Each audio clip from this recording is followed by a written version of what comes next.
And joining us on This Is Exclusive, we have Dr. Subramanian Swamy with us.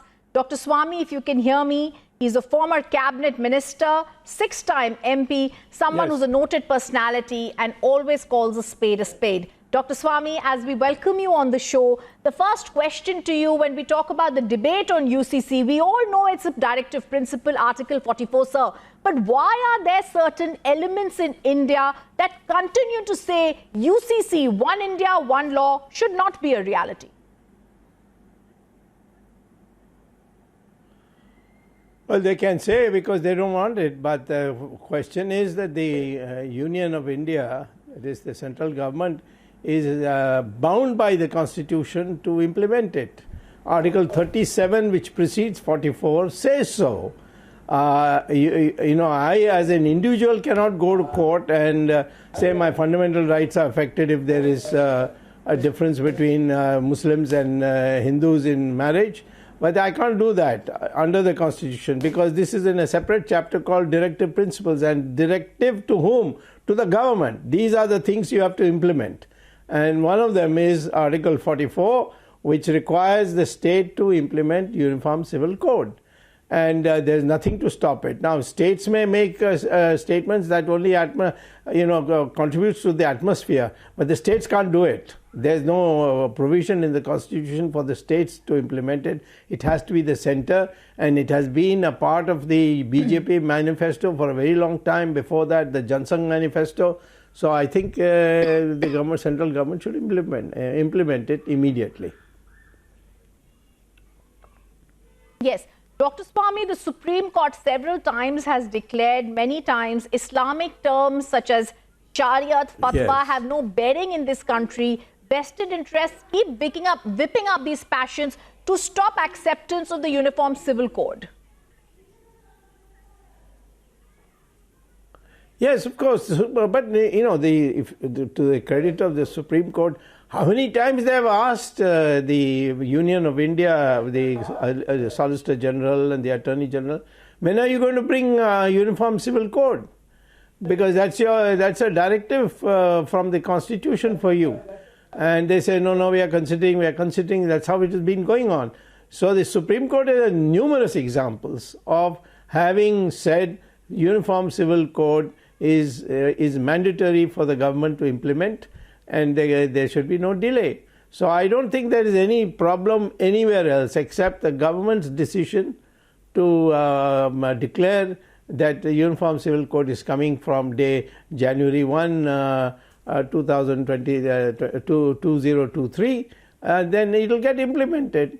After all, Triple Talaq has been implemented and there's been hardly any reaction. And I don't think that there will be any reaction except from the hardliners, but who cares for the hardliners? You can't run a democracy with hardliners. In fact, in the Supreme Court, the affidavit that has been filed by the Law Ministry says, as and when, Dr. Swamy, the report of the Law Commission is received, the government will examine this in consultation with the various stakeholders involved in the matter, and after that, they will come out with a detailed law. Well, that's buying time. There's no need for any Law Commission on this. It was only one way of telling people, okay, Law Commission is considering it. It's crystal clear what it is there is in the Constitution. And if the government wants to do it, they don't need to even wait for the Law Commission's report. They can tell the Law Commission, there's no need, we are going ahead and implementing it. Law Commission is not binding on the government. A Law Commission is only if you are ignorant of the subject, then they go to do research and give you a nice fat report. But here there is nothing. It's only a simple matter that the population is half men, half women, so there has to be Uniform Civil Code. Dr. Swamy, one question that I definitely want to ask you. The AIM-PLB moves the Supreme Court and they say it's not just Muslims but other religious minorities who are also against the Uniform Civil Code. And when they state this, they say that there exist tribal laws in Mizoram, other places, and there is no custom, tradition or law that can be uniformly implemented across the country. What do we say to people who don't believe in one India, one law? They are all obscurantists. They are living in the past centuries, not in the 21st century.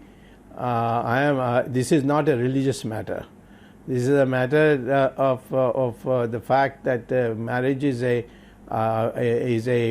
according to law. So many things follow from it. How you bring your children, how you give your wealth, and so on.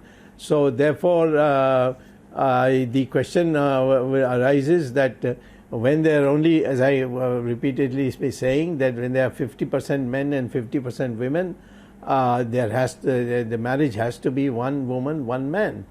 And therefore, I don't think that we should worry about all these people who were saying that, because there are people who have got vested interest. They don't want the modernity to come, because then they think that if you start here, then they will move to other things also. And general debate inside the Muslim community, for example, is that if you yield here, then they will go a little further. They will then start saying that you have to wear tika, and you have to wear dhoti, and you have to put a chutiya. All these kinds of things are in the debate. I've heard it myself. That where will you stop? I said, there's nothing to stop. The constitution tells me that I have to do it. I must do it.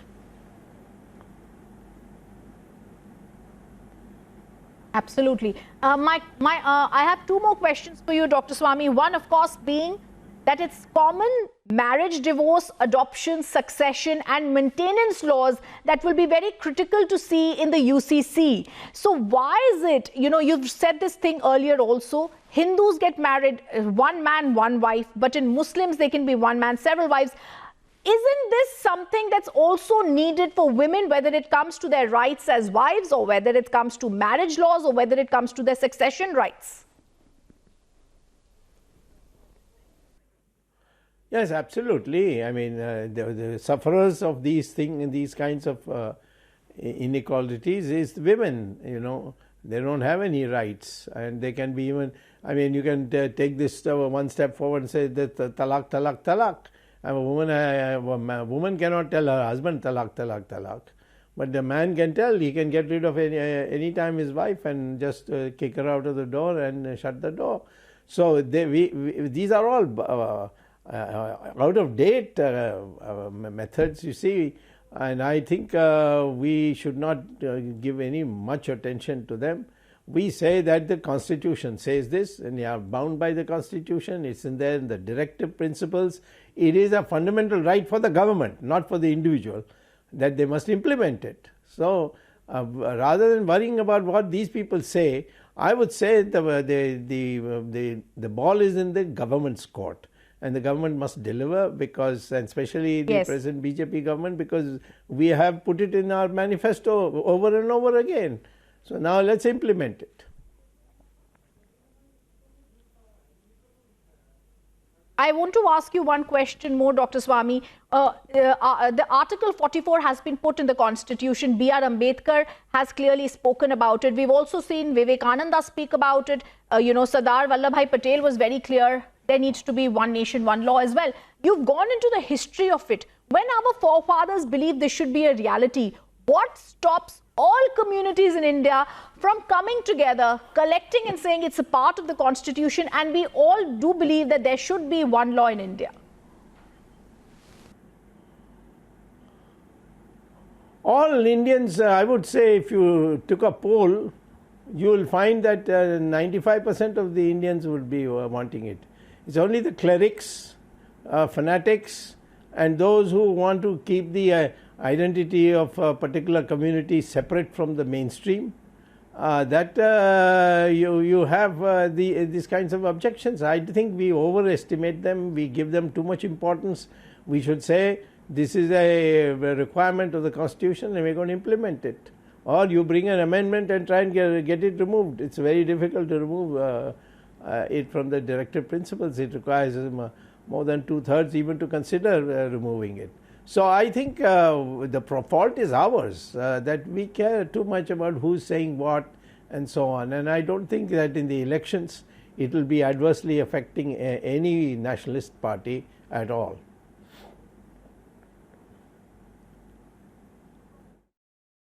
Swamy, as we thank you for being with us, the one takeaway we do get is it's the Union of India that needs to act on the Constitution and ensure that this soon is a reality across India. Thank you for your time.